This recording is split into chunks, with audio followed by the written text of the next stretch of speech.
processus de distorsion.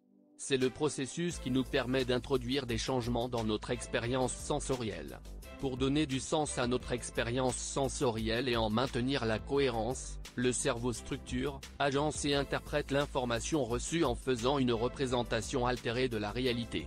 Cette distorsion amène à tirer des conclusions dont le sens est inexact, car toutes les situations peuvent être décodées différemment selon le contexte, le moment et les points de référence. La distorsion est utile pour la planification, car elle nous permet de construire et d'envisager un futur imaginaire. C'est la capacité à créer du neuf avec de l'ancien, et à trouver des solutions nouvelles à un problème. La faculté de distorsion de la réalité se manifeste dans tout acte créatif de même que dans toutes les grandes inventions et découvertes scientifiques. Toutefois, en utilisant ce mécanisme, nous pouvons aussi construire une expérience négative ou une croyance limitative à propos de la réalité, comme le font les personnes qui ont tendance à prendre une critique de leur comportement pour un rejet de leur personnalité. La distorsion la plus courante est de croire que les autres perçoivent le monde comme nous et qu'ils partagent ainsi nos pensées, nos valeurs et les conclusions que nous tirons des événements. Le métamodèle permet de mettre au jour 4 schémas types de distorsion: cause-effet X cause-Y lorsque la personne pense que l'action de quelqu'un d'autre peut lui faire éprouver des émotions, sentiments précis ou même la forcer à agir.